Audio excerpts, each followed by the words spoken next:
ಗೆಲ್ಲೋದಕ್ಕಾಗಿ ಪಟ್ಟಿ ಪರಿಷ್ಕರಣೆ ಆಗ್ತಿದೆಯಾ? ಸೋಲಿನ ಭಯವೂ ಕಾನೂನು ಕ್ರಮವೂ, ಸಂಸತ್ನಲ್ಲಿ ಬಿಹಾರ ಎಲೆಕ್ಷನ್ನದ್ದೇ ಕಾವು. ಇದುವೇ ಚದುರಂಗದ ಮೊದಲ ಸ್ಟೋರಿ, ಮತದಾರರ ಪಟ್ಟಿ ಫೈಟ್.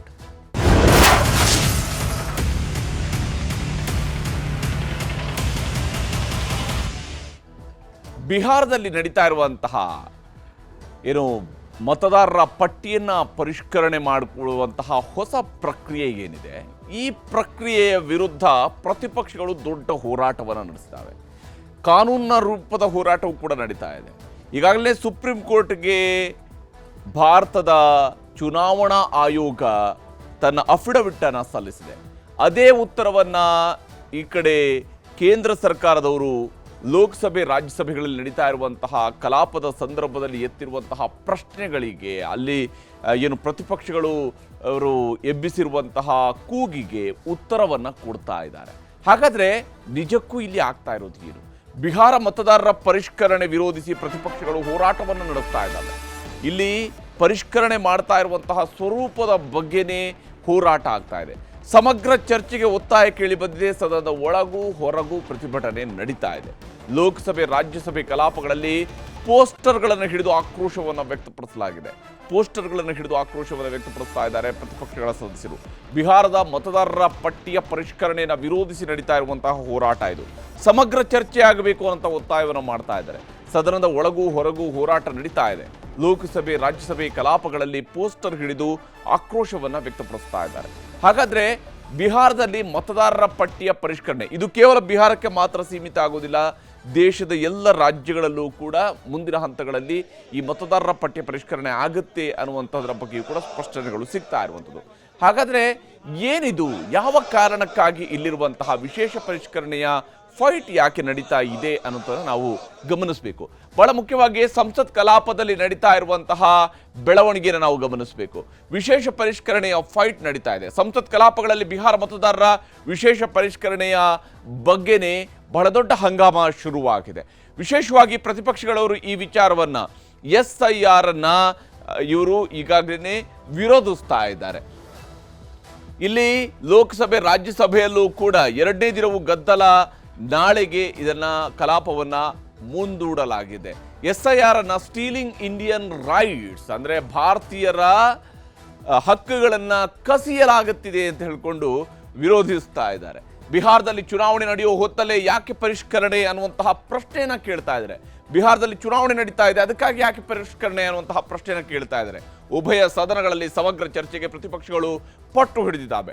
ಯಾವ ಕಾರಣಕ್ಕಾಗಿ ಈ ಸ್ಪೆಷಲ್ ಡ್ರೈವ್ ಅನ್ನು ಮಾಡಬೇಕು ಅನ್ನೋದರ ಬಗ್ಗೆ ಅವರು ಕೇಳ್ತಾ ಇರುವಂಥದ್ದು. ಈ ವಿಶೇಷ ಪರಿಷ್ಕರಣೆಯ ಅಗತ್ಯತೆ ಏನು, ವಿಶೇಷ ತ್ವರಿತ ಪರಿಷ್ಕರಣೆಯ ಅಗತ್ಯತೆ ಏನು ಅಂತೇಳಿ ಕೇಳ್ತಾ ಇದ್ದಾರೆ. ಸಂಸತ್ ಹೊರಗೂ ಒಳಗೂ ಪ್ರತಿಪಕ್ಷಗಳು ಹೋರಾಟವನ್ನು ನಡೆಸ್ತಾ ಇದ್ದಾವೆ. ಇಂಡಿಯಾ ಬ್ಲಾಕ್ನ ಎಲ್ಲ ಸದಸ್ಯ ಪಕ್ಷಗಳು ಕೂಡ ಇವತ್ತು ಸದನದ ಹೊರಗೂ ಸದನದ ಒಳಗೂ ಹೋರಾಟವನ್ನು ನಡೆಸಿದ್ದಾವೆ. ಸಂಸತ್ತಲ್ಲಿ ಹೋರಾಟಕ್ಕೂ ಮುಂಚಿತವಾಗಿ ಇಂಡಿಯಾ ಬ್ಲಾಕ್ ನಾಯಕರು ಸಭೆಯನ್ನು ನಡೆಸಿದರು. ಆ ಸಭೆಯಲ್ಲೂ ಕೂಡ ಯಾವ ಕಾರಣಕ್ಕಾಗಿ ಜೊತೆಯಾಗಿದ್ದುಕೊಂಡು ಹೋರಾಟವನ್ನು ನಡೆಸಬೇಕು ಅನ್ನೋದ್ರ ಬಗ್ಗೆ ಚರ್ಚೆಯಾಗಿದೆ. ಸಂಸತ್ನಲ್ಲಿ ಹೋರಾಟವನ್ನು ಯಾಕೆ ನಡೆಸಬೇಕು ಅಂತ ಹೇಳಿ ಕೇಂದ್ರ ಸರ್ಕಾರದ ವಿರುದ್ಧ ಹೋರಾಟಕ್ಕೆ ರೂಪುರೇಷೆಯನ್ನ ಇವರು ಸಿದ್ಧ ಮಾಡಿಕೊಂಡಿದ್ದಾರೆ. ಪ್ರತಿಪಕ್ಷಗಳವರು ಈ ರೂಪುರೇಷೆಯನ್ನ ಸಿದ್ಧ ಮಾಡಿಕೊಂಡಿರುವಂಥದ್ದು. ಹಾಗಾದ್ರೆ ಯಾಕೆ ಇಷ್ಟೊಂದು ದೊಡ್ಡ ರಾಜಕೀಯ ನಡೀತಾ ಇದೆ? ಈ ಒಂದು ಮತದಾರರ ಪಟ್ಟಿಯಲ್ಲಿ ನಡೀತಾ ಇರುವಂತಹ ಹೋರಾಟದ ಉದ್ದೇಶ ಏನು? ಯಾವ ಕಾರಣಕ್ಕಾಗಿ ಇಷ್ಟೊಂದು ವಿರೋಧ ವ್ಯಕ್ತವಾಗ್ತಾ ಇದೆ ಅನ್ನೋದನ್ನು ಕೂಡ ನಾವು ಗಮನಿಸಬೇಕು. ಇಲ್ಲಿ ಇವತ್ತು ಬೇರೆ ಬೇರೆ ಪ್ಲಕಾರ್ಡ್ಗಳನ್ನು ಹಿಡಿದು ಇವತ್ತು ಹೋರಾಟವನ್ನು ನಡೆಸಲಾಗಿದೆ. SIR ಅಂದರೆ ಡೆತ್ ಆಫ್ ಡೆಮೋಕ್ರಸಿ ಅಂತ ಹೇಳ್ಕೊಂಡು ಕೂಡ ಕರೆದಿದ್ದಾರೆ. ರಾಹುಲ್ ಗಾಂಧಿಯವರ ನೇತೃತ್ವದಲ್ಲಿ ಇಂಡಿಯಾ ಬ್ಲಾಕ್ನ ಸದಸ್ಯರುಗಳು, ಎಲ್ಲ ಸದಸ್ಯ ಪಕ್ಷಗಳು ಈ ಒಂದು ಹೋರಾಟದಲ್ಲಿ ಭಾಗಿಯಾಗಿದ್ವು. ಇಲ್ಲಿ ಸಂಸತ್ತಿನ ಹೊರಗೂ ಕೂಡ ನಡೆದಿದ್ದಂತಹ ಹೋರಾಟ ಆದರೆ ಸಂಸತ್ನ ಒಳಗೂ ಕೂಡ ಹೋರಾಟ ನಡೆದಿದೆ. ಲೋಕಸಭೆಯ ಕಲಾಪದ ಸಂದರ್ಭದಲ್ಲೂ ಕೂಡ ಹೋರಾಟವನ್ನು ನಡೆಸಲಾಗಿದೆ.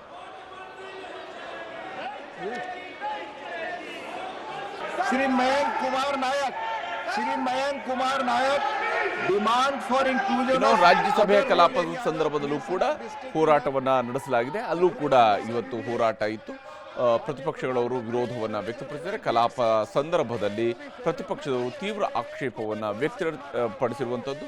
ಹೀಗಾಗಿ ಪ್ರತಿಪಕ್ಷದವರು ಕಲಾಪವನ್ನು ನಡೆಯುವಂತಹ ಸಂದರ್ಭದಲ್ಲಿ ಹರಿವಂಶ್ ಅವರು ಪೀಠಾಸೀನರಾಗಿದ್ದಂಥ ಸಂದರ್ಭದಲ್ಲಿ ತೀವ್ರ ಸ್ವರೂಪದ ಹಂಗಾಮ ಅಲ್ಲೂ ಕೂಡ ನಡೆದಿದೆ.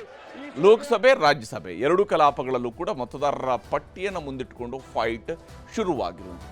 ಹಾಗಾದರೆ ಇಲ್ಲಿ ಸರ್ಕಾರ ಹೇಳ್ತಿರೋದೇನು, ಪ್ರತಿಪಕ್ಷದವರ ಆರೋಪ ಏನು, ಪ್ರತಿಪಕ್ಷದ ಆರೋಪಕ್ಕೆ ಸರ್ಕಾರದ ಉತ್ತರ ಏನು ಅನ್ನೋದನ್ನು ನಾವು ನೋಡಬೇಕು.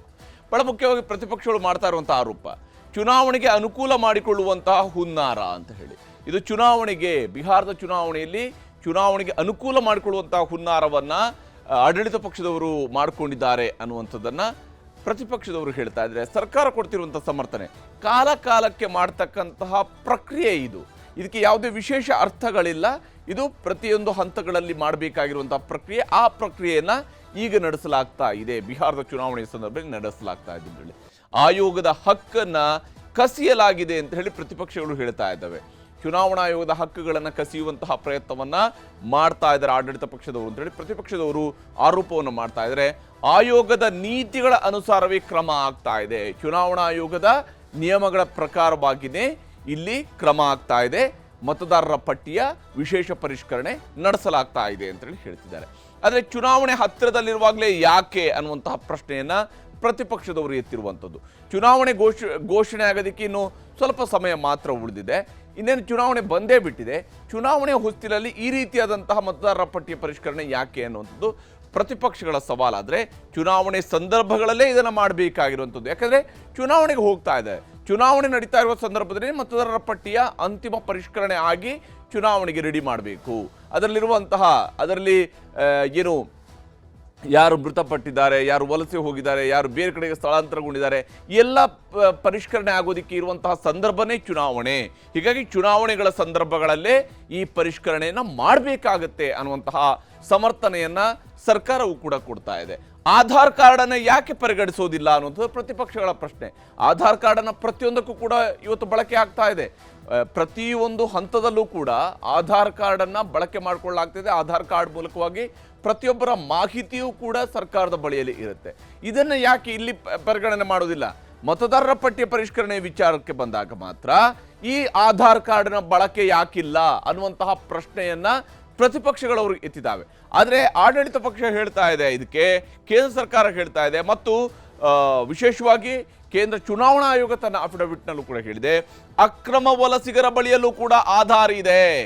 ನಮ್ಮ ದೇಶದಲ್ಲಿ ಅಕ್ರಮ ವಲಸಿಗರ ಕೈಯಲ್ಲೂ ಕೂಡ ಆಧಾರ್ ಇದೆ ಅನ್ನೋದನ್ನು ಹೇಳ್ತಾ ಇದ್ದಾರೆ. ಹಾಗಾದರೆ ಆಧಾರನ್ನು ಕೊಡ್ತಾ ಇರುವಂಥ ಕ್ರಮ ಹೇಗಿದೆ? ಈ ಪ್ರಶ್ನೆ ಬರುತ್ತೆ. ಚುನಾವಣೆ ಗೆಲ್ಲೋದಕ್ಕಾಗಿಯೇ ಈ ತಂತ್ರ ಅನ್ನುವಂಥದ್ದು ಪ್ರತಿಪಕ್ಷದವರು ಮಾಡ್ತಾ ಇರುವಂಥ ಆರೋಪ. ಚುನಾವಣೆಗಳನ್ನು ಗೆಲ್ಲೋದಕ್ಕಾಗಿ ಇಂತಹದ್ದೊಂದು ತಂತ್ರವನ್ನು ಮಾಡ್ತಾ ಇದ್ದಾರೆ ಅಂತೇಳಿ. ಆದರೆ ಚುನಾವಣೆಯಲ್ಲಿ ಸೋಲುವ ಭಯ ಇವರಿಗಿದೆ. ಹೀಗಾಗಿ ಇವರು ಈಗಲೇ ಚುನಾವಣೆ ಘೋಷಣೆಗೂ ಮುಂಚಿತವಾಗಿಯೇ ಕೂಗೆಬ್ಬಿಸಿ ತಮ್ಮ ಸೋಲನ್ನು ಮುಚ್ಚಿಕೊಳ್ಳೋದಕ್ಕೆ ಈಗಲೇ ಕವರಪ್ ಮಾಡ್ತಾ ಇದ್ದಾರೆ. ಚುನಾವಣೆಯಲ್ಲಿ ಸೋಲೋ ಭಯ ಇವರಿಗಿದೆ ಅನ್ನುವಂಥದ್ದು ಆಡಳಿತ ಪಕ್ಷದ ಕಡೆಯಿಂದ ಸಿಗ್ತಾ ಇರುವಂತಹ ಉತ್ತರ, ಕೇಂದ್ರ ಸರ್ಕಾರದ ಕಡೆಯಿಂದ ಸಿಗ್ತಾ ಇರುವಂತಹ ಉತ್ತರ. ಇನ್ನು ಹೀಗೆ ಆಡಳಿತ ಮತ್ತು ಪ್ರತಿಪಕ್ಷಗಳ ನಡುವೆ ವಾಗ್ಯುದ್ಧ ನಡೀತಾ ಇದೆ. ಆರೋಪ ಪ್ರತ್ಯಾರೋಪಗಳು ನಡೀತಾ ಇದ್ದಾವೆ.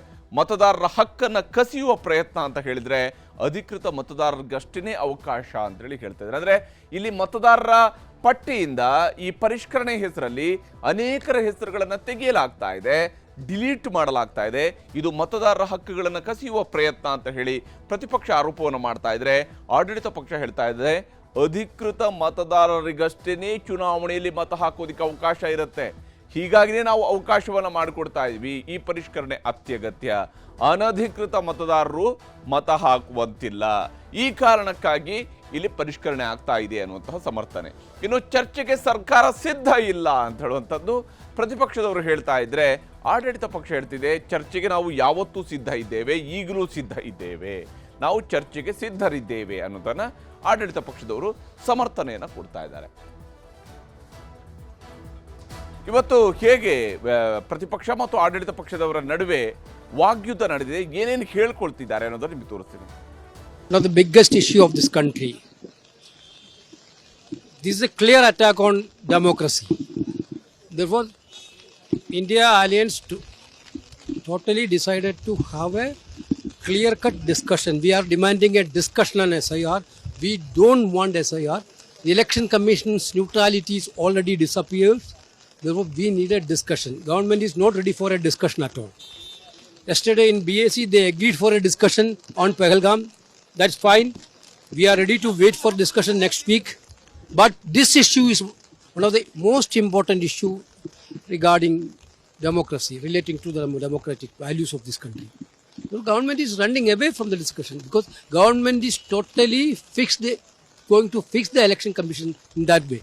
का कत्ल है और हम इसी के लिए हम बार बार बोल रहे हैं कि ये एकदम गलत है चुका है। फिर ये अपने एमपीओ को ये पोस्टर बैनर लेकर के सदन को इस तरीके से डिस्टर्ब करना ये तो बहुत आपत्तिजनक है जी। और वो चर्चा मांग रहे हैं, हम चर्चा के लिए तैयार है, फिर ये सदन चलने नहीं देते हैं। ये डबल स्टैंडर्ड बिल्कुल गलत बात है। चर्चा चाहते हैं तो ये हंगामा मत करो। सरकार ने बार बार कहा है कि हम चर्चा करना चाहते हैं। ಇನ್ನು ಸುಪ್ರೀಂ ಕೋರ್ಟ್ನಲ್ಲೂ ಕೂಡ ಈ ವಿಚಾರ ಇದೆ. SIR ವಿಚಾರ ಈಗಾಗಲೇ ಸುಪ್ರೀಂ ಕೋರ್ಟ್ನಲ್ಲೂ ಕೂಡ ಇದೆ. ಸುಪ್ರೀಂ ಕೋರ್ಟ್ ಕೆಲವಾರು ಪ್ರಶ್ನೆಗಳನ್ನು ಎತ್ತಿತ್ತು.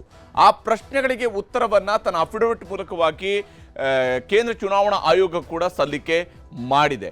ಇಲ್ಲಿ ಆಯೋಗ ಹೇಳ್ತಾ ಇರುವಂಥದ್ದು ಏನೇನು ಅನ್ನೋಂಥ ನೋಡ್ತಾ ಹೋದರೆ ಕಾಲಕ್ಕೆ ಮತದಾರರ ಪರಿಷ್ಕರಣೆ ಆಗಲೇಬೇಕು. ಮತದಾರರ ಪಟ್ಟಿಯನ್ನು ಕಾಲದಿಂದ ಕಾಲಕ್ಕೆ ನಾವು ಪರಿಷ್ಕರಣೆ ಮಾಡಬೇಕಾಗತ್ತೆ. ಯಾಕಂದರೆ ಕರೆಕ್ಟ್ ಆಗಿರಬೇಕು, ಮತದಾರರ ಪಟ್ಟಿ ಸಮರ್ಪಕವಾಗಿರಬೇಕು, ಅದರಲ್ಲಿ ಯಾವುದೇ ರೀತಿಯಂಥ ಲೋಪದೋಷಗಳು ಇರಬಾರ್ದು. ಹೀಗಾಗಿ ನಾವು ಮಾಡ್ತೀವಿ ಅಂತ ಹೇಳಿ ಮೃತಪಟ್ಟವರ ವಿಳಾಸ ಬದಲಾದವರ ಹೆಸರು ತೆಗಿಬೇಕು. ಅಂದರೆ ಒಂದು ಊರಿನಲ್ಲಿ ಇರ್ತಾರೆ, ಆ ಊರಿನಲ್ಲೂ ಕೂಡ ಅವ್ರ ಹೆಸರಿರುತ್ತೆ, ಅಥವಾ ಮೃತಪಟ್ಟಿರ್ತಾರೆ ಅಂಥವ್ರ ಹೆಸರು ಕೂಡ ಪಟ್ಟಿಯಲ್ಲಿರುತ್ತೆ, ಅವುಗಳನ್ನು ಪರಿಷ್ಕರಣೆ ಮಾಡಬೇಕು. ಅದಕ್ಕೆ ಬೇರೆ ಮೆಥಡ್ಗಳು ಕೂಡ ಇದ್ದಾವೆ, ಬೇರೆ ಸಂದರ್ಭಗಳಲ್ಲಿ ಬೇರೆ ಸ್ವರೂಪದಲ್ಲೂ ಕೂಡ ಚುನಾವಣಾ ಆಯೋಗ ಮಾಡುತ್ತೆ. ಆದರೆ ಇಲ್ಲಿ ಚುನಾವಣಾ ಆಯೋಗ SIR ಮೂಲಕ ನಾವು ಅದನ್ನು ಮಾಡ್ತಾ ಇದ್ದೀವಿ ಅನ್ನೋದನ್ನು ಚುನಾವಣಾ ಆಯೋಗ ಹೇಳಿದೆ. ಮೃತಪಟ್ಟವರ ವಿಳಾಸ ಬದಲಾದವರ ಹೆಸರನ್ನು ನಾವು ತೆಗಿಬೇಕಾಗತ್ತೆ ಅನ್ನೋದನ್ನು ಕೇಂದ್ರ ಚುನಾವಣಾ ಆಯೋಗ ಹೇಳ್ಕೊಳ್ಳುತ್ತೆ. ಬದಲಾವಣೆಯ ಸೇರಿ ಇನ್ನಿತರೆ ಮನವಿಗಳಿಗೆ ಸ್ಪಂದಿಸಬೇಕು. ಅಂದರೆ ಯಾವ್ಯಾವ ಹಂತಗಳಲ್ಲಿ ಬದಲಾವಣೆಗಳಿಗೆ ಸಂಬಂಧಪಟ್ಟಂತಹ ಮನವಿಗಳು ಬಂದಿರ್ತವೋ ಅವುಗಳಿಗೆ ಸ್ಪಂದಿಸುವ ಉದ್ದೇಶದಿಂದ ಒಂದೇ ಸಲಕ್ಕೆ ನಾವು SIR ಅನ್ನು ಮಾಡ್ತಾ ಇದ್ದೀವಿ ಅನ್ನೋಂಥದ್ದು ಕೇಂದ್ರ ಚುನಾವಣಾ ಆಯೋಗದ ಸಮರ್ಥನೆ. ಬದಲಾವಣೆ ಸೇರಿ ಇನ್ನಿತರೆ ಮನವಿಗಳಿಗೆ ಸ್ಪಂದಿಸಬೇಕು. ನಕಲಿ ಮತದಾರರನ್ನ ಪಟ್ಟಿಯಿಂದ ತೆಗೆಯಲೇಬೇಕು. ಇದು ಪ್ರಥಮ ಆದ್ಯತೆ ಮತ್ತು ಆದ್ಯ ಕರ್ತವ್ಯ. ಕೇಂದ್ರ ಚುನಾವಣಾ ಆಯೋಗದ ಆದ್ಯ ಜವಾಬ್ದಾರಿಯಾಗಿರುತ್ತೆ. ಯಾವುದೇ ನಕಲಿ ಮತದಾರರು ಮತ ಚಲಾವಣೆಯಲ್ಲಿ ಭಾಗ್ಯ ಆಗಬಾರದು. ಹೀಗಾಗಿ ನಕಲಿ ಮತದಾರರನ್ನ ಪಟ್ಟಿಯಿಂದ ತೆಗಿಲೇಬೇಕು ಅನ್ನೋದು ಹೇಳ್ತಿದ್ದಾರೆ. ಪರಿಷ್ಕರಣೆಯ ಬಳಿಕ 35 ಲಕ್ಷ ಮತದಾರರ ಹೆಸರಿಗೆ ಕೊಕ್ ನೀಡಲಾಗಿದೆ. ನೋಡಿ, ಬಿಹಾರ ಒಂದು ರಾಜ್ಯದಲ್ಲಿನೇ 35 ಲಕ್ಷ ಜನರನ್ನ ಮತದಾರರ ಪಟ್ಟಿಯಿಂದ ಈಗ ಕೈ ಬಿಡಲಾಗ್ತಾ ಇದೆ. 35 ಲಕ್ಷ ಮತದಾರರು. ಇದರಲ್ಲಿ 12.55 ಲಕ್ಷ ಜನ ನಿಧನ ಹೊಂದಿದ ಮತದಾರರು. 12.55 ಲಕ್ಷದಷ್ಟು ಮಂದಿ ನಿಧನ ಹೊಂದಿರುವಂತಹ ಕಾರಣಕ್ಕಾಗಿ ಅವರುಗಳ ಹೆಸರು ಈಗ ಡಿಲೀಟ್ ಆಗ್ತಾ ಇದೆ ಮತದಾರರ ಪಟ್ಟಿಯಿಂದ. ಉಳಿದಂತೆ ಇನ್ನು 17.34 ಲಕ್ಷ ಮತದಾರರು ಸ್ಥಳಾಂತರಗೊಂಡಿದ್ದಾರೆ. ಅದು ಆ ರಾಜ್ಯದಿಂದ ಬೇರೆ ರಾಜ್ಯಕ್ಕೆ ಹೋಗಿ ನೆಲೆಸಿರುವಂತಹವರು ಕೂಡ ಆಗಿರ್ಬೋದು, ಅಥವಾ ಎರಡೆರಡು ಕಡೆಗಳಲ್ಲಿ ರಿಜಿಸ್ಟರ್ ಆಗಿರ್ತಕ್ಕಂಥವರು ಆಗಿರ್ಬೋದು. ಅಂಥವ್ರದನ್ನು ಸಿಂಗಲ್ ರಿಜಿಸ್ಟ್ರೇಷನ್ ಆಗುತ್ತೆ, ಹಾಗಾಗಿಯೂ ಕೂಡ ಡಿಲೀಟ್ ಆಗುತ್ತೆ. ಇನ್ನು 5.76 ಲಕ್ಷ ನಕಲಿ ಮತದಾರರು ಪತ್ತೆಯಾಗಿದ್ದಾರೆ. 5.76 ಲಕ್ಷ ನಕಲಿ ಮತದಾರರು ಪತ್ತೆಯಾಗಿದ್ದಾರೆ ಅಂತೇಳಿ ಕೇಂದ್ರ ಚುನಾವಣಾ ಆಯೋಗ ಹೇಳ್ತಾ ಇದೆ. ನೇಪಾಳ, ಬಾಂಗ್ಲಾದೇಶ, ಮ್ಯಾನ್ಮಾರ್ ಪ್ರಜೆಗಳ ಹೆಸರುಗಳು ಕೂಡ ಮತದಾರರ ಪಟ್ಟಿಯಲ್ಲಿ, ಬಿಹಾರದ ಮತದಾರರ ಪಟ್ಟಿಯಲ್ಲಿ ನೇಪಾಳ, ಬಾಂಗ್ಲಾದೇಶ, ಮ್ಯಾನ್ಮಾರ್ ಪ್ರಜೆಗಳ ಹೆಸರುಗಳು ಕೂಡ ಪತ್ತೆಯಾಗಿದ್ವು. ಈ ಕಾರಣಕ್ಕಾಗಿ ಅಂತಹ ನಕಲಿ ಮತದಾರರನ್ನ ಡಿಲೀಟ್ ಮಾಡಲಾಗಿದೆ. ಸೆಪ್ಟೆಂಬರ್ 30ರೊಳಗೆ ಅಂತಿಮ ಪಟ್ಟಿಗೆ ಮುದ್ರೆ ಬೀಳುತ್ತೆ. ಸೆಪ್ಟೆಂಬರ್ 30ರೊಳಗೆ ಅಂದರೆ ಚುನಾವಣೆ ಬಹುತೇಕ ಅನೌನ್ಸ್ ಆಗೋದಕ್ಕಿಂತ ಪೂರ್ವದಲ್ಲಿನೇ ಇಲ್ಲಿ ಮತದಾರರ ಪಟ್ಟಿಗೆ ಅಂತಿಮ ಮುದ್ರೆ ಬೀಳುತ್ತೆ. ಆವಾಗ ಇಷ್ಟು ಜನ ಮತದಾರರು ಬಿಹಾರದ ಚುನಾವಣೆಯಲ್ಲಿ ಭಾಗಿಯಾಗ್ತಾರೆ ಅನ್ನುವಂತಹ ಪಟ್ಟಿ ಸಿದ್ಧಗೊಂಡಿರುತ್ತೆ ಅನ್ನುವಂಥದ್ದು ಚುನಾವಣಾ ಆಯೋಗ ಹೇಳಿಕೊಳ್ತಾ ಇರುವಂತಹ ಸ್ಪಷ್ಟನೆ, ಅದು ನೀಡ್ತಾ ಇರುವಂತಹ ಸ್ಪಷ್ಟನೆ SIR ವಿಚಾರದಲ್ಲಿ. ಇನ್ನು 2003ರ ಬಳಿಕ ಈಗ ಪರಿಷ್ಕರಣೆ ಮಾಡ್ತಾ ಇರುವಂಥದ್ದು. 2003ರಲ್ಲಿ ಕಡೆಯದಾಗಿ ಪರಿಷ್ಕರಣೆ ಮಾಡಲಾಗಿತ್ತು. ಈಗ 2025ರಲ್ಲಿ ಅಂದರೆ 22 ವರ್ಷಗಳ ನಂತರ ಪರಿಷ್ಕರಣೆಯನ್ನು ಮಾಡಲಾಗ್ತಾ ಇದೆ ಅನ್ನುವಂಥದ್ದನ್ನು ಕೇಂದ್ರ ಚುನಾವಣಾ ಆಯೋಗ ಹೇಳ್ತಾ ಇದೆ. ಇಲ್ಲಿ ಸುಪ್ರೀಂ ಕೋರ್ಟ್ ಕೂಡ ಕೆಲವೊಂದು ಈ ವಿಚಾರಣೆಯ ಸಂದರ್ಭದಲ್ಲಿ ಸುಪ್ರೀಂ ಕೋರ್ಟ್ ಕೆಲವೊಂದು ಪ್ರಶ್ನೆಗಳನ್ನು ಎತ್ತಿತ್ತು. ಅದಕ್ಕೆ ಚುನಾವಣಾ ಆಯೋಗ ಉತ್ತರಗಳನ್ನು ಕೊಟ್ಟಿದೆ. ಚುನಾವಣಾ ಆಯೋಗದ ಕ್ರಮವನ್ನು ಪ್ರಶ್ನಿಸಿತ್ತು ಸುಪ್ರೀಂ ಕೋರ್ಟ್ ಈ ಕ್ರಮಗಳನ್ನು ಪ್ರಶ್ನಿಸಿತ್ತು. ಇಲ್ಲಿ ಆಯೋಗ ನಡೆ ನಿರ್ಧಾರಗಳ ಬಗ್ಗೆಯೂ ಕೂಡ ವಿವರಣೆಯನ್ನು ಸುಪ್ರೀಂ ಕೋರ್ಟ್ ಕೇಳಿತ್ತು. ಯಾವ ಕಾರಣಕ್ಕಾಗಿ SIR ಅನ್ನು ಮಾಡ್ತಾ ಇದ್ದೀರಿ, ಉದ್ದೇಶ ಏನು, ಇದರ ಬಗೆಗಿನ ವಿಚಾರ ಕೇಳಿತ್ತು. ಸುಪ್ರೀಂ ಕೋರ್ಟ್ಗೆ ಅಫಿಡವಿಟ್ ಸಲ್ಲಿಸಿದೆ ಕೇಂದ್ರ ಚುನಾವಣಾ ಆಯೋಗ, ವಿವರಣೆಯನ್ನು ಕೊಟ್ಟಿದೆ ಯಾವ ಕಾರಣಕ್ಕಾಗಿ ನಾವು ಇದನ್ನು ಬದಲಾವಣೆ ಮಾಡ್ತಾ ಇದ್ದೀವಿ ಅಂತ ಕೂಡ. ಸುಪ್ರೀಂ ಕೋರ್ಟ್ ಕೇಳಿದಂತಹ ಪ್ರಶ್ನೆಗಳು, ಎಲ್ಲದಕ್ಕೂ ಆಧಾರ್ ಕೇಳ್ತೀರಿ, ಇದಕ್ಕೆ ಯಾಕೆ ಬೇಡ ಅಂತ. ನೀವು ಪ್ರತಿಯೊಂದಕ್ಕೂ ಕೂಡ ಆಧಾರ್ ಕೇಳ್ತೀರಿ, ಸರ್ಕಾರಗಳ ಎಲ್ಲ ಯೋಜನೆಗಳ ಸಂದರ್ಭಕ್ಕೂ ಕೂಡ ಆಧಾರ್ ಕೇಳ್ತೀರಿ, ಆದರೆ ಇದಕ್ಕೆ ಯಾಕೆ ಬೇಡ, ಮೊಬೈಲ್ ಫೋನ್ ತಗೊಳ್ಳೋದಕ್ಕೆ ಆಧಾರ್ ಬೇಕಿಲ್ಲ, ಕಂಪಲ್ಸರಿ ಅಲ್ಲ ಅಂತ ಹೇಳಿದ್ರು ಕೂಡ ತಗೊಳ್ತಾರೆ. ಈ ರೀತಿಯಾದ ಪರಿಸ್ಥಿತಿ ಇದೆ ನಮ್ಮಲ್ಲಿ. ಹೀಗಾಗಿನೇ ಎಲ್ಲದಕ್ಕೂ ಆಧಾರ್ ಕೇಳ್ತೀರಿ, ಇದಕ್ಕೆ ಯಾಕೆ ಬೇಡ ಅಂತ ಕೇಳಿದೆ. ಅಕ್ರಮ ವಲಸಿಗರ ಬಳಿಯೂ ಆಧಾರ್ ಇದೆ ಅನ್ನುವಂಥ ಉತ್ತರ ಚುನಾವಣಾ ಆಯೋಗದ ಕಡೆಯಿಂದ ಸಿಗಿದೆ. ಅಕ್ರಮ ವಲಸಿಗರ ಬಳಿಯಲ್ಲೂ ಕೂಡ ಆಧಾರ್ ಕಾರ್ಡ್ಗಳು ಇದಾವೆ ಅಂಥೇಳಿ, ಅಂದರೆ ನಮ್ಮ ವ್ಯವಸ್ಥೆ ಫೇಲ್ಯೂರ್ ಇದೆ ಅನ್ನುವಂಥದ್ದನ್ನು ಚುನಾವಣಾ ಆಯೋಗ ಈ ಮೂಲಕ ಒಪ್ಪಿಕೊಂಡಂಗೆ ಕಾಣ್ತಾ ಇದೆ. ಇಲ್ಲದೆ ಹೋದರೆ ಆಧಾರ್ ಕಾರ್ಡು ಅಕ್ರಮ ವಲಸಿಗರ ಕೈಗೆ ಸಿಗೋದಕ್ಕೆ ಹೇಗೆ ಸಾಧ್ಯ ಅನ್ನುವಂಥದ್ದು ಪ್ರಶ್ನೆ ಇದ್ದೇ ಇದೆ. ಪರಿಷ್ಕರಣೆ ಈಗ ಬೇಕಿತ್ತಾ ಅನ್ನುವಂತಹ ಪ್ರಶ್ನೆಯನ್ನು ಸುಪ್ರೀಂ ಕೋರ್ಟ್ ಕೇಳಿದೆ. ಅಸ್ತಿತ್ವದಲ್ಲಿರುವ ಕಾರ್ಡ್ಗಳ ಅವಲಂಬನೆ ಸರಿಯಲ್ಲ ಅಂತ ಹೇಳಿ ಚುನಾವಣಾ ಆಯೋಗ ಹೇಳಿದೆ. ಅಂದರೆ ಈಗ ಆಲ್ರೆಡಿ ಇರತಕ್ಕಂತಹ ಅಸ್ತಿತ್ವದಲ್ಲಿರುವಂತಹ ಎಪಿಕ್ ಕಾರ್ಡ್ಗಳಿದ್ದಾವೆ, ಎಲೆಕ್ಷನ್ ಕಾರ್ಡ್ಗಳಿದ್ದಾವೆ, ಅವುಗಳ ಮೇಲಿನ ಅವಲಂಬನೆ ಸರಿಯಲ್ಲ ಅಂತ ಹೇಳಿದೆ. ಅದಕ್ಕೆ ಬೇರೆ ಬೇರೆ ನಕಲಿ ಸರ್ಟಿಫಿಕೇಟ್ಗಳನ್ನು ಕೊಟ್ಟು ಕೂಡ ಮಾಡಿಸಿರ್ಬೋದು ಅಂತೇಳಿ. ಪೌರತ್ವ ನಿರ್ಧಾರ ಗೃಹ ಇಲಾಖೆಯದ್ದಲ್ವಾ, ಅಂದರೆ ಯಾರು ಪೌರತ್ವ ಹೊಂದಿದ್ದಾರೆ ಅನ್ನುವಂಥದ್ರ ನಿರ್ಧಾರ ಗೃಹ ಇಲಾಖೆಯದ್ದಲ್ವಾ ಅನ್ನುವಂಥದ್ದನ್ನು ಸುಪ್ರೀಂ ಕೋರ್ಟ್ ಪ್ರಶ್ನೆಯನ್ನು ಕೇಳಿದೆ. ಅದಕ್ಕೆ ಪೌರತ್ವಕ್ಕೆ ಧಕ್ಕೆ ತರುವ ಕೆಲಸವನ್ನು ಮಾಡ್ತಾ ಇಲ್ಲ, ಈ SIR ಮೂಲಕ ಪೌರತ್ವಕ್ಕೆ ಧಕ್ಕೆ ತರುವಂತಹ ಕೆಲಸ ಅಲ್ಲ ಅಂತ ಹೇಳಿ ಚುನಾವಣಾ ಆಯೋಗ ಸ್ಪಷ್ಟಪಡಿಸಿದೆ. ಇನ್ನು ಅನರ್ಹರನ್ನು ತೆಗೆಯೋದು ತಪ್ಪಲ್ಲ, ಆದರೆ ಈಗ ಯಾಕೆ ಅನ್ನುವಂತಹ ಪ್ರಶ್ನೆಯನ್ನು ಕೂಡ ಸುಪ್ರೀಂ ಕೋರ್ಟ್ ಈ ಸಂದರ್ಭದಲ್ಲಿ ಎತ್ತಿತ್ತು. ಚುನಾವಣೆ ಸಮಯಗಳಲ್ಲೇ ಪರಿಷ್ಕರಣೆ ಕಾರ್ಯವನ್ನು ಮಾಡಬೇಕಾಗತ್ತೆ ಅಂತ ಹೇಳಿ ಚುನಾವಣಾ ಆಯೋಗ ಸ್ಪಷ್ಟನೆಯನ್ನು ನೀಡಿದೆ ತನ್ನ ಅಫಿಡವಿಟ್ನಲ್ಲಿ. ಹೀಗೆ ಸುಪ್ರೀಂ ಕೋರ್ಟ್ ಕೇಳಿರುವಂತಹ ಕೆಲವಾರು ಪ್ರಶ್ನೆಗಳಿಗೆ ಕಾಯ್ದೆಯಲ್ಲೇ ಇಲ್ಲದ ತೀವ್ರ ಪರಿಷ್ಕರಣೆ ಹೇಗೆ ಬಂತು ಅಂತ ಕೇಳಿದೆ. ಈ ಸ್ಪೆಷಲ್ ಇಂಟೆನ್ಸಿವ್ ರಿಜಿಸ್ಟರ್ಗಳೇನಿದಾವಲ್ಲ, ಇವುಗಳಿಗೆ ಸಂಬಂಧಪಟ್ಟಂತೆ ಕೇಳಿದೆ. ಈ ತೀವ್ರ ಪರಿಷ್ಕರಣೆ ಅನ್ನುವಂಥದ್ದು ಇರಲೇ ಇಲ್ಲ, ಕಾಯ್ದೆಯಲ್ಲಿಲ್ಲ, ಚುನಾವಣಾ ಆಯೋಗದ ಕಾಯ್ದೆಯಲ್ಲಿಲ್ಲ. ಹೀಗಿರುವಾಗ ಇದು ಯಾಕೆ ಬಂತು ಅಂತ ಕೇಳಿದ್ದಾರೆ. ಆಯೋಗದ ನಿಯಮಗಳ ಅನುಸಾರವಾಗಿಯೇ ಈ ಕ್ರಮವನ್ನು ಕೈಗೊಳ್ಳಲಾಗ್ತಾ ಇದೆ ಅನ್ನೋಂಥನ್ನು ಹೇಳಿದ್ದಾರೆ. 11 ದಾಖಲೆಗಳ ಪಟ್ಟಿ ಕೊಡೋದು ಯಾಕೆ, ಯಾವ ಕಾರಣಕ್ಕಾಗಿ ಇಲ್ಲಿ ತಮ್ಮ ಹೆಸರನ್ನು ನೋಂದಾವಣೆಯ ಸಂದರ್ಭದಲ್ಲಿ 11 ದಾಖಲೆಗಳ ಪಟ್ಟಿಯನ್ನು ಕೊಡಬೇಕಾಗತ್ತೆ ಅಂತ ಕೇಳಿದೆ ಸುಪ್ರೀಂ ಕೋರ್ಟ್. ಅದಕ್ಕೆ ಆಧಾರ್ ಅಥವಾ ವೋಟರ್ ಐಡಿಯನ್ನು ಪರಿಗಣಿಸೋದಕ್ಕೆ ಸಾಧ್ಯ ಇಲ್ಲ.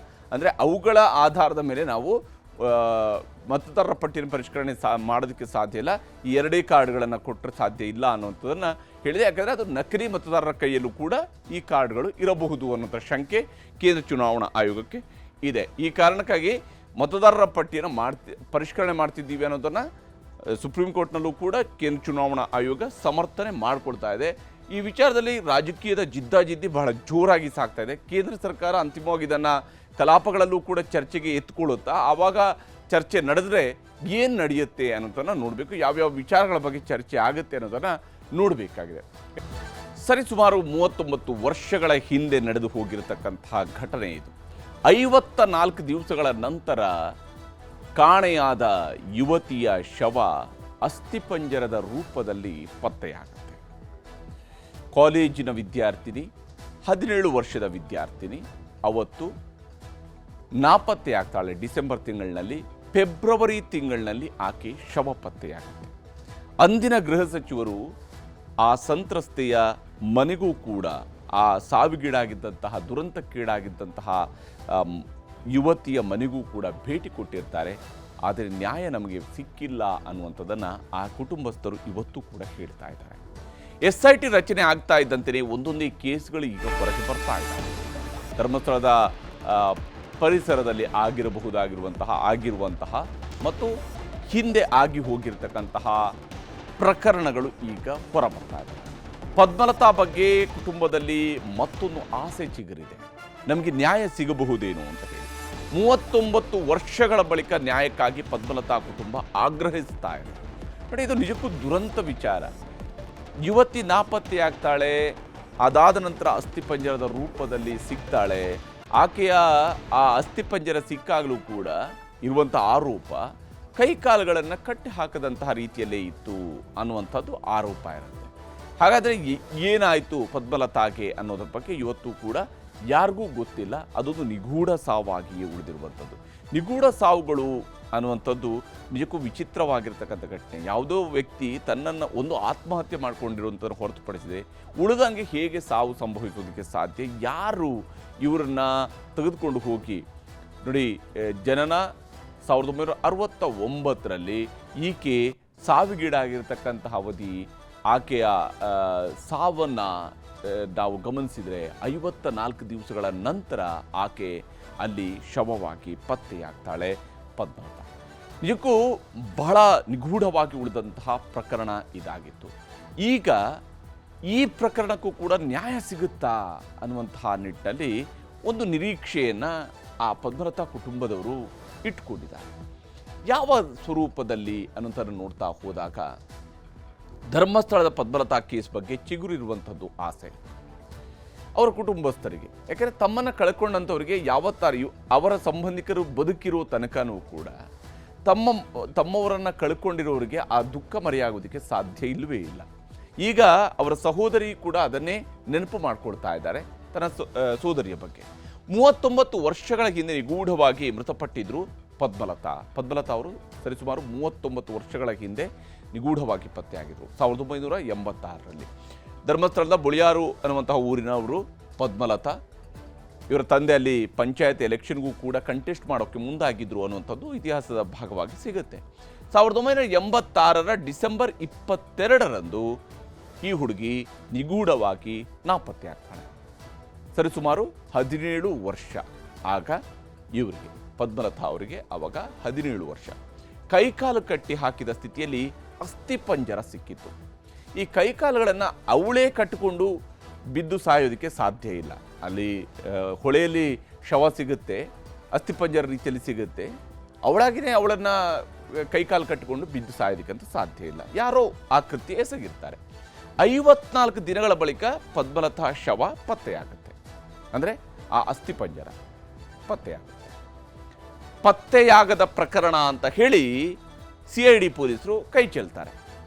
CID ಪೊಲೀಸರು ಇದೊಂದು ಪತ್ತೆಯಾಗದ ಪ್ರಕರಣ ಅಂತೇಳಿ ಕೈ ಚೆಲ್ಲಿಬಿಡ್ತಾರೆ. ಅಂದರೆ ಇದನ್ನು ಸಾಲ್ವ್ ಮಾಡೋಕ್ಕೆ ನಮ್ಗೆ ಆಗೋದಿಲ್ಲ, ಇದಕ್ಕೆ ಯಾವುದೇ ರೀತಿಯಾದಂತಹ ಕುರುಹುಗಳು ಸಾಕ್ಷಿಗಳು ಯಾವುದೂ ಸಿಗೋದಿಲ್ಲ ಅಂಥೇಳಿ ಕೈ ಚೆಲ್ತಾರೆ. ಇದೀಗ ನ್ಯಾಯ ಬೇಕು ಅಂತ ಹೇಳಿ ಪದ್ಮಲತಾ ಕುಟುಂಬಸ್ಥರು ಕೂಡ ಆಗ್ರಹಿಸ್ತಾ ಇದ್ದಾರೆ. ಯಾಕಂದರೆ ಯಾವುದೇ ಕುಟುಂಬದಲ್ಲಾಗಲಿ ಈ ರೀತಿಯಾದಂತಹ ನಿಗೂಢ ಸಾವಿಗೆ ಅವರದ್ದೇ ಆದಂಥ ಆರೋಪಗಳು ಇದ್ದೇ ಇರ್ತವೆ. ಅವರ ಊರುಗಳಲ್ಲಿ ಅವರ ಹೇಳಿದ್ದು ಕೇಳಿದ್ದು ಅಥವಾ ಅವ್ರನ್ನ ಕಂಡಿದ್ದು ಅವರ ಅನುಭವಕ್ಕೆ ಬಂದಿದ್ದು ಇಂತಹ ಆರೋಪಗಳು ಇದ್ದೇ ಇರ್ತವೆ. ಆದರೆ ಪದ್ಮಲತಾ ಸಾವಿಗೆ SITಯಿಂದ ನ್ಯಾಯ ಸಿಗುವಂಥ ವಿಶ್ವಾಸ ಈಗ ಅವರ ಕುಟುಂಬದವರಿಗೆ ಇದೆ. ಆದರೆ ಇಲ್ಲೊಂದಿಷ್ಟು ತಾಂತ್ರಿಕವಾಗಿರ್ತಕ್ಕಂತಹ ವಿಚಾರಗಳು ಕೂಡ ಇದ್ದೇ ಇದ್ದಾವೆ. ಅವರ ಸಹೋದರಿ ಮಾತನಾಡಿದ್ದಾರೆ, ತೋರಿಸ್ತೀನಿ. ಅದನ್ನ ಮನೆಗೆ ಬರ್ತೇನೆ ಹೇಳಿದವಳು ಬರದಿರುವಾಗ ಮನೆಯವರು ಗಾಬರಿ ಆದರು. ಮತ್ತು ಹೋಗಿ ವಿಚಾರಿಸಿದರು. ಅಂದರೆ ನಿಜ ಉಜಿರೆಯಿಂದ ಧರ್ಮಸ್ಥಳಕ್ಕೆ ಬಸ್ಸಲ್ಲಿ ಬರೋದವಳು. ಅಲ್ಲಿಂದ ಮನೆಗೆ ಜೀಪ್ ಇರುತ್ತದೆ, ಅದರಲ್ಲಿ ಬರ್ತಾಳೆ. ಧರ್ಮಸ್ಥಳ ಬಸ್ ಸ್ಟ್ಯಾಂಡಲ್ಲಿ ಬಂದು ಇಳಿದಾಳೆ ಅಂತ ನೋಡಿದವರು ಇದ್ದಾರೆ. ಅಂದರೆ ನಮ್ಮ ಮಾವ ಸೇಮ್ ಬಸ್ಸಲ್ಲಿ ಬಂದಿದ್ದರೆ ಅವರು ನೋಡಿದ್ದಾರೆ, ಅಲ್ಲಿ ಬಂದು ಇಳಿದಿದ್ದು. ಆಮೇಲೆ ಅವಳು ಎಲ್ಲಿ ಹೋಗಿದ್ದಾಳೆ ಏನಾಗಿದೆ ಅಂತ ಗೊತ್ತಿಲ್ಲ. ಕಮ್ಯುನಿಸ್ಟ್ ಪಾರ್ಟಿಯವರಿಗೆ ಇನ್ಫಾರ್ಮ್ ಮಾಡಿದರು. ಪೊಲೀಸ್ ಸ್ಟೇಷನಿಗೆ ಹೋಗಿ ಇದು ಕಂಪ್ಲೇಂಟ್ ಕೊಡಲಿಕ್ಕೆ ಹೋದರು, ಬೆಳ್ತಂಗಡಿ ಪೊಲೀಸ್ ಸ್ಟೇಷನಿಗೆ ನೆಕ್ಸ್ಟ್ ಡೇ. ಆದರೆ ಅವರು ಕಂಪ್ಲೇಂಟ್ ತಗೊಳ್ಳಿಲ್ಲ. ಮತ್ತು ಪಾರ್ಟಿಯವರು ಅವರಿಗೆ ತುಂಬ ಫೋರ್ಸ್ ಮಾಡಿದ ಮೇಲೆ ಕೇಸ್ ತಗೊಂಡ್ರು. ಮತ್ತು ಕಮ್ಯುನಿಸ್ಟ್ ಪಾರ್ಟಿದು ಸುಮಾರು ಮಂದಿ ಲೀಡರ್ಸ್ ಬಂದು ಎಲ್ಲ ಕೇಸಿನ ಬಗ್ಗೆ ವಿಚಾರಿಸಬೇಕಂತೆಲ್ಲ ಸ್ಟೇಷನಲ್ಲಿ ಒತ್ತಡ ಹಾಕಿದರು. ತನಿಖೆ ಮಾಡ್ತೇವೆ, ಹುಡುಕಿ ಕೊಡ್ತೇವೆ ಅಂತೆಲ್ಲ ಹೇಳಿದರು. ಆದರೆ ಅವರು ಏನು ಪೊಲೀಸಿಂದ ಏನು ಮಾಡಲಿಕ್ಕೆ ಆಗಲಿಲ್ಲ. ಆಮೇಲೆ 56 ದಿನ ಬಿಟ್ಟು ಬಾಡಿ ನಮಗೆ ಹೊಳೆಯಲ್ಲಿ ಇದು ಮೀನು ಹಿಡಿಲಿಕ್ಕೆ ಹೋದವರು ಯಾರ ಬಾಡಿ ನೋಡಿ ಪೊಲೀಸರಿಗೆಲ್ಲ ಹೇಳಿ ನಮಗೆ ಅಂದರೆ ಕಮ್ಯುನಿಸ್ಟ್ ಪಾರ್ಟಿಯವರು ಹೇಳಿದ್ದು ಬಾಡಿ ಸಿಕ್ಕಿದ್ದು 56 ದಿನದ ನಂತರ. ಕೈ 2 ಮತ್ತು ಕಾಲು 2 ಕಟ್ಟಿ ಸ್ಥಿತಿಯಲ್ಲಿ ಇತ್ತು ಬಾಡಿ. ಆ ಟೈಮಲ್ಲಿ ಇದು ತನಿಖೆ ಮಾಡ್ತಾ ಇದ್ದವರು ಕೇಸ್ ಯಾರು ಮಾಡಿದಂತ ಗೊತ್ತಾಗಿದೆ ಅಂತ ಹೇಳಿದರು. ಆದರೆ ಅದು ಕೇಸ್ ಹೊರಗೆ ಹಾಕಿಲ್ಲ, ಯಾರಂತ ಹೆಸರು ಹೊರಗೆ ಹಾಕಿಲ್ಲ. ಕೇಸಲ್ಲಿ ಮುಚ್ಚಿ ಹಾಕಿದ್ದಾರೆ. ಹೀಗೆ ಕೇಸನ್ನು ಮುಚ್ಚಿ ಹಾಕಿದ್ದಾರೆ ಅನ್ನುವಂಥದ್ದು ಇವ್ರಿಗೂ ಕೂಡ ಇರುವಂತಹ ನೋವು. ಯಾಕೆಂದರೆ ಅವರ ತಂದೆ ಕಮ್ಯುನಿಸ್ಟ್ ಪಾರ್ಟಿಯಲ್ಲಿ ಲೀಡರ್ ಆಗಿರ್ತಾರೆ.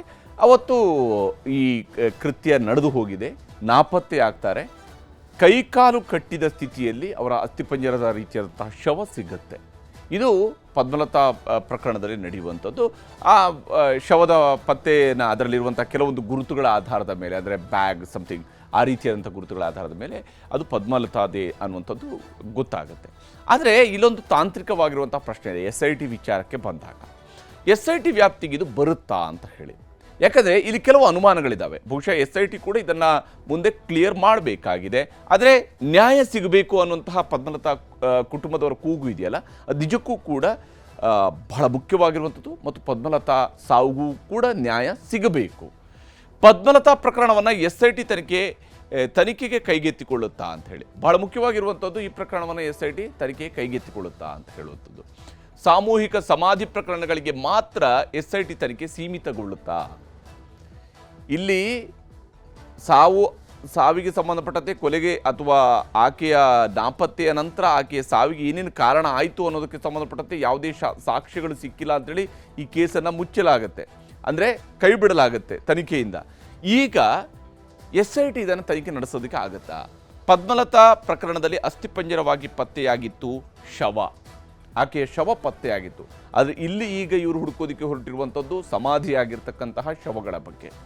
54 ದಿವಸಗಳ ನಂತರ ಪದ್ಮಲತಾ ಶವ ಪತ್ತೆಯಾಗಿತ್ತು. CID ತನಿಖೆಯಿಂದ ನ್ಯಾಯ ಅವತ್ತು ಸಿಕ್ಕಿರಲಿಲ್ಲ.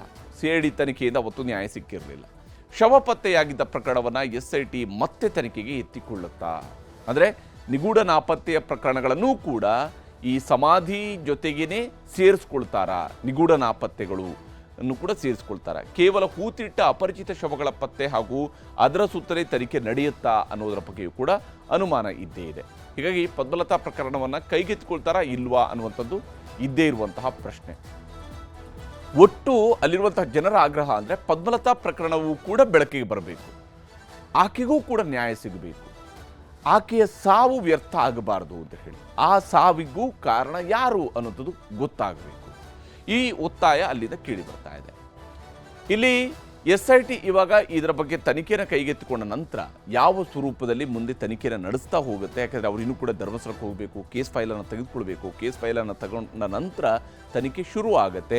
SIT ಈಗ ಕೇವಲ 4 IPS ಅಧಿಕಾರಿಗಳು ಮತ್ತು SIT ತಂಡದ ಮುಖ್ಯಸ್ಥರ ನೇಮಕ ಆಗಿದೆ. ಇನ್ನು SIT ಟೀಮ್ಗೆ ಬೇಕಾಗಿರುವಂಥ ಮೆಂಬರ್ಸ್ ಇನ್ನಷ್ಟೇ ಅವ್ರನ್ನ ಹೆಸರನ್ನು ಹೇಳಬೇಕಾಗುತ್ತೆ, ಅವ್ರನ್ನ ಹೆಸರಿಸಬೇಕಾಗುತ್ತೆ, ಟೀಮ್ಗಳ ರಚನೆ ಆಗಬೇಕಾಗುತ್ತೆ. ನಂತರ ಈ ಪ್ರಕ್ರಿಯೆಗಳು ಶುರುವಾಗುತ್ತೆ. ಬಟ್ ಇದನ್ನು ಆದಷ್ಟು ತ್ವರಿತಗತಿಯಲ್ಲಿ ಮಾಡಬೇಕಾಗಿದೆ ಅನ್ನುವಂಥ ಒತ್ತಾಯವೂ ಕೂಡ ಸಾಮಾನ್ಯ ಜನರಲ್ಲಿ ಇರುವಂಥದ್ದು.